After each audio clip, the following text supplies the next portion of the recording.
yang membuat mental anakmu sampai segitu? Ya dia kaget aja itu, Wis.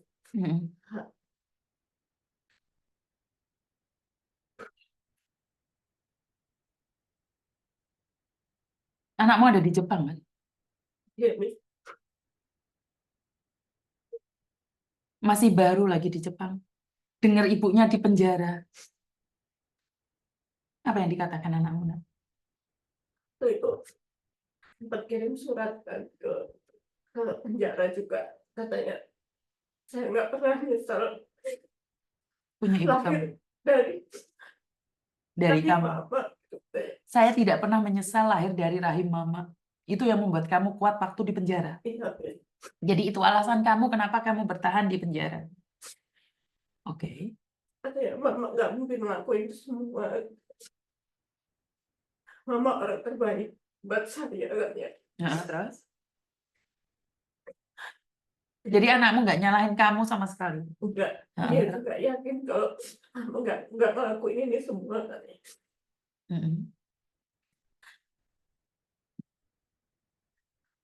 Bagaimana tanggapan keluargamu yang ada di Indonesia untuk viral itu, Dok?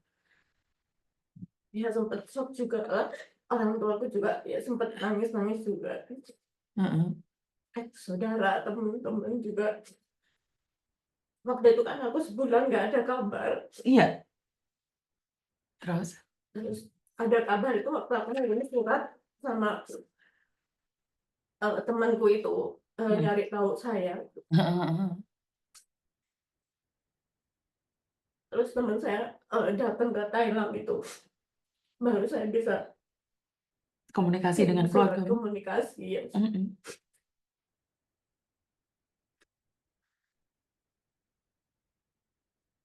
Oke, Mbak Neni. Tetanggamu ada yang ngolok-ngolok kamu nggak? Ada, Miss. Bahkan sempat dia juga kerja di sini gitu kan. Tetanggamu yang kerja di sini ngolok-ngolok kamu dengan keadaan kamu seperti ini? Ada teman juga, teman ya gitulah, Miss, ikut-ikut upload gitu juga.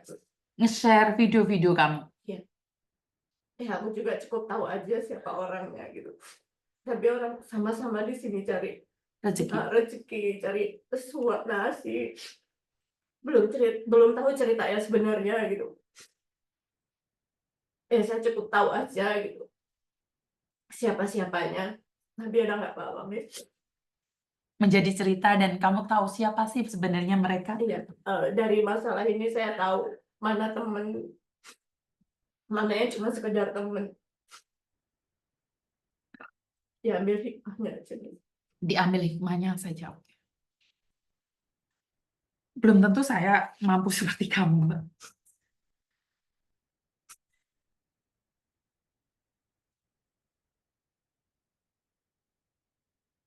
Kenapa kamu nggak malu cerita sama Miss Yunindo? Enggak, Miss. Soalnya sentek-entekan ya. Ya, Miss, aku juga mau cerita sama siapa, Miss. Aku cerita sama keluarga juga ya nggak mungkin. Karena mereka nggak paham. Nggak bebani mereka. Karena kalau malu sudah ketanggung malu, Mbak. Di Iya. TV mukamu langsung, saya. Iya, Miss. Kadang sekarang saya keluar aja, kadang ada rasa malu. Tadi Nggak ada orang kenal kamu, saya. Di jalan anak-anak ada yang tahu nggak waktu kamu datang? Nggak ada. Nggak ada. Jadi tetap jadi dirimu sendiri. Nggak ada yang tahu kok di sana. Nggak ada yang tahu. Kamu nggak perlu malu. Kalau ada orang yang nyata-nyata nunjuk kamu seperti ini dan kamu bilang kamu adalah pencurinya, itu baru kamu malu. Nggak ada kok orang yang ngomong kamu pencurinya. Inilah hikmahnya. Miss Yuni selalu ngomong hati-hati, hati-hati. Bener nggak? Seandainya saat itu kamu rekam terus kasih note best friendmu itu, terbukti gitu loh. Bener nggak? Kalau kamu dengerin Miss Yuni ngomong nih di podcast-podcastnya, Siu Cea, Bobo ngasih aku ini loh, homoy loh. Bener nggak? Tapi karena semua itu sudah terjadi. Dan ini adalah ilmu yang sangat mahal bagi teman-temanmu, Dok. Benar. Lah, keseharian kamu nih. Dapat uang dari mana kamu, Dok? Kemarin ada teman-teman kan pada main. Ada yang masih belanjaan, ada yang ninggalin buat jajan. Ada yang ninggalin buat jajan. Kan kamu nggak boleh kerja, nggak boleh apa-apa. Iya, Miss. Ada yang ninggalin sama kamu. Ya, buat jajan, kadang ngamplopin. Oke. Nah, aku bukan memberikan kamu ya. Ini adalah titik dari teman-temanmu. Ini bukan uang. Saya bantu nggak beda. Nah, ini ada uang 500, bukan uang saya. Ini tadi ada salah satu temanmu titip uang ke saya. Karena dia tidak bisa pulang saat ayah ibunya meninggal dunia. Dia titip uang ini diberikan pada orang yang membutuhkan. Kenapa Maisuni itu lihatkan di media sosial? Karena saya dapatnya juga dari media sosial. Bapak ibunya meninggal dunia dan dia belum pernah bisa pulang ke Indonesia. Dia titip uang ini dititipkan pada orang yang membutuhkan. Mungkin nggak banyak, Dok. Tapi ini adalah dari temanmu yang ikhlas. Terima kasih ya, Miss. Bukan saya, ini dari temanmu. Tadi orangnya datang ke sini. Tiba-tiba ngasih uang ke saya. Saya kaget dapat uang itu. Tapi kan saya selalu bilang bahwa uang ini adalah keselimpahan. Kamu juga nggak keinginkan uang ini. Benar nggak? Seandainya kamu hari ini kerja, kamu lebih baik memberikan saya uang kan daripada kamu terima uang. Iya, Miss.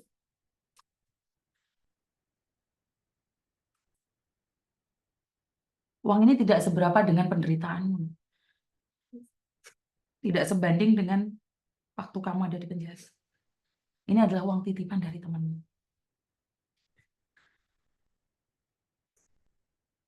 Kasih ya, Miss, uangnya.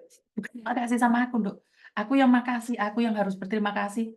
Belum tentu aku kalau di posisimu aku kuat. Belum tentu aku bisa, Dok.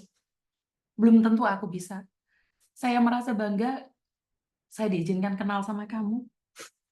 Ini adalah hikmah buat teman-teman yang lain. Cuman kamu kurang beruntung karena kamu yang harus merasakan pedih ini. Tapi percayalah, kamu akan naik satu level lagi. Jika kamu tidak terbukti bersalah, Miss Yuni berjanji kan akan memperjuangkan. Jika suatu saat kamu tervonis salah, Miss Yuni akan tetap ada di belakangmu. Karena salah dan tidaknya bukan dari kamu, dari hakim. Iya, Miss. Ya. Jadi apapun yang terjadi hari ini saya cuma bisa berdoa buat kamu. Ngerti nggak? Iya. Saya nggak nyangka di TikTok ada 3.000 orang nonton kamu dan berdoa buat kamu loh, Dok. Makasih. Di TikTok loh. Di TikTok ada 3.000 orang loh mendoakan kamu. Kamu yang pernah merasakan borgol di penjara. Kamu yang merasakan borgol di rumah sakit. Kami semua cuma bisa berdoa. Kami tidak ada di posisi ini.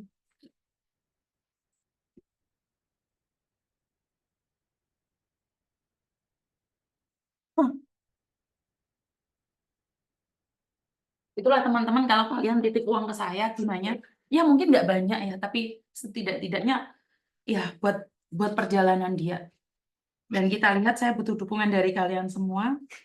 Saya tidak sedang bercanda, saya selalu mengingatkan buat kalian semua.